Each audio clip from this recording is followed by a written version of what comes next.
الحمد للہ رب العالمین والصلاة والسلام علی سید الانبیاء والمرسلین وعلی آلہ واصحابہ اجمعین وما ارسلناک الا رحمتا للعالمین، اور ہم نے تمہیں تمام جہانوں کے لیے رحمت بنا کر ہی بھیجا۔ حضور نبی کریم صلی اللہ علیہ وآلہ وسلم نبیوں، رسولوں اور فرشتوں کے لیے رحمت ہے، دین و دنیا میں رحمت ہے، جنات اور انسانوں کے لیے رحمت ہے، مومن و کافر کے لیے رحمت ہے، حیوانات، نباتات اور جمادات کے لیے رحمت ہے۔ الغرض عالم میں جتنی چیزیں داخل ہیں حضور نبی کریم صلی اللہ علیہ وآلہ وسلم ان سب کے لیے رحمت ہیں۔ چنانچہ حضرت عبداللہ بن عباس رضی اللہ تعالیٰ عنہ فرماتے ہیں، حضور اقدس صلی اللہ علیہ وآلہ وسلم کا رحمت ہونا عام ہے، ایمان والے کے لیے بھی اور اس کے لیے بھی جو ایمان نہ لایا۔ مومن کے لیے تو آپ صلی اللہ علیہ وآلہ وسلم دنیا اور آخرت دونوں میں رحمت ہے، اور جو ایمان نہ لایا اس کے لیے بھی آپ دنیا میں رحمت ہے کہ آپ صلی اللہ علیہ وآلہ وسلم کی بدولت اس کے دنیاوی عذاب کو مؤخر کر دیا گیا ہے، اور اس سے زمین میں دھنسانے کا عذاب، شکلیں بگاڑ دینے کا عذاب اور جڑ سے اکھاڑ دینے کا عذاب اٹھا دیا گیا۔ حضور نبی کریم صلی اللہ علیہ وآلہ وسلم جانوروں پر بھی رحمت ہیں۔ آپ صلی اللہ علیہ وآلہ وسلم نے ارشاد فرمایا، جس نے رحم کیا خواہ چڑیا کو ذبح کرتے ہوئے، اللہ تعالیٰ قیامت والے دن اس پر رحم کرے گا۔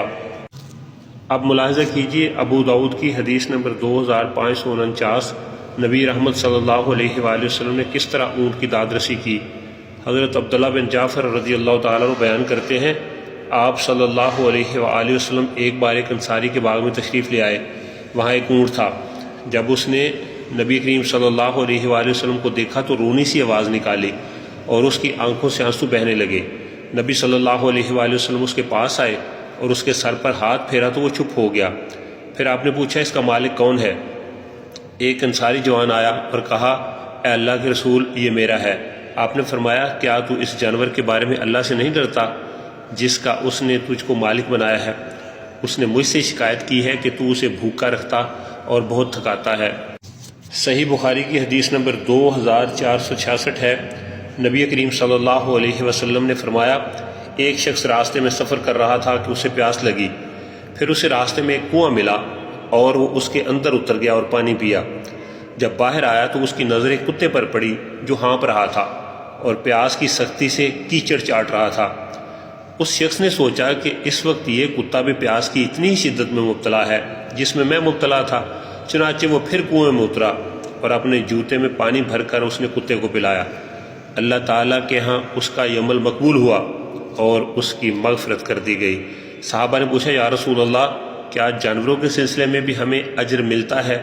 تو آپ صلی اللہ علیہ وسلم نے ارشاد فرمایا، ہاں، ہر جاندار مخلوق کے سلسلے میں اجر ملتا ہے۔ نبی کریم صلی اللہ علیہ وآلہ وسلم نے بیان کیا، ایک عورت ایک بلی کے سبب سے دوزخ میں گئی۔ اس نے بلی کو باندھ کر رکھا، نہ تو اسے کھانا دیا اور نہ ہی اسے چھوڑا کہ وہ کیڑے مکوڑے کھا کر اپنی جان بچا لیتی۔ حضرت عبداللہ بن مسعود رضی اللہ تعالیٰ عنہ سے روایت ہے کہ ہم ایک سفر میں رسول اللہ صلی اللہ علیہ وآلہ وسلم کے ساتھ تھے۔ آپ قضائے حاجت کے لیے گئے تو ہم نے ایک چڑیا دیکھی جس کے ساتھ 2 بچے بھی تھے۔ ہم نے اس کے بچے پکڑ لیے تو ان کی ماں اپنے بچوں پر گرنے لگی۔ نبی صلی اللہ علیہ وآلہ وسلم تشریف لائے اور پوچھا، اس کو اس کے بچوں سے کس نے پریشان کیا ہے؟ اس کے بچے اس کو واپس کر دو۔ اور آپ نے دیکھا کہ چونٹیوں کا ایک بل ہم نے جلا ڈالا ہے۔ آپ نے پوچھا، اس کو کس نے جلایا ہے؟ ہم نے بتایا کہ ہم نے جلایا ہے۔ آپ نے فرمایا، آگ کے رب اللہ تعالیٰ کے سوا کسی کو روا نہیں کہ کسی کو آگ سے عذاب دے۔ حضرت سعید بن جبیر رضی اللہ تعالیٰ عنہ بیان کرتے ہیں کہ میں ابن عمر رضی اللہ تعالیٰ عنہ کے ساتھ تھا۔ وہ چند جوانوں یا یہ کہا کہ چند آدمیوں کے پاس سے گزرے جنہوں نے ایک مرغی باندھ رکھی تھی اور اس پر تیر کا نشانہ لگا رہے تھے۔ جب انہوں نے ابن عمر رضی اللہ تعالیٰ عنہ کو دیکھا تو وہاں سے بھاگ گئے۔ ابن عمر رضی اللہ تعالیٰ عنہ نے کہا، یہ کون کر رہا تھا؟ ایسا کرنے والوں پر نبی کریم صلی اللہ علیہ وآلہ وسلم نے لعنت بھیجی ہے۔ صحیح بخاری کی حدیث نمبر 5513 ہے، حشام بن زید کہتے ہیں، میں انس رضی اللہ تعالیٰ عنہ کے ساتھ حکم بن ایوب کے یہاں گیا۔ انہوں نے وہاں چند لڑکوں کو یا نوجوانوں کو دیکھا کہ ایک مرغی کو باندھ کر اس پر تیر کا نشانہ لگا رہے ہیں، تو انہوں نے کہا کہ نبی کریم صلی اللہ علیہ وآلہ وسلم نے زندہ جانور کو باندھ کر مارنے سے منع فرمایا ہے۔ یہ صحیح بخاری کی حدیث نمبر 3231 ہے اور اس کی راوی ہے ام المومنین سیدہ عائشہ صدیقہ رضی اللہ تعالی عنہا۔ کس طرح سے طائف والوں نے حضور نبی کریم صلی اللہ علیہ وآلہ وسلم پر پتھر برسائے اور آپ نے انہیں معاف فرما دیا۔ میں نے اپنا سر اٹھایا تو کیا دیکھتا ہوں کہ بدلی کا ایک ٹکڑا میرے اوپر سایہ کیے ہوئے ہے، اور میں نے دیکھا کہ جبرائیل علیہ السلام اس میں موجود ہے۔ انہوں نے مجھے آواز دی اور کہا کہ اللہ تعالیٰ آپ کے بارے میں آپ کی قوم کی باتیں سن چکا، اور جو انہوں نے رد کیا ہے وہ بھی سن چکا۔ آپ کے پاس اللہ تعالیٰ نے پہاڑوں کا فرشتہ بھیجا ہے، آپ ان کے بارے میں جو چاہیں اس کا اسے حکم دیں۔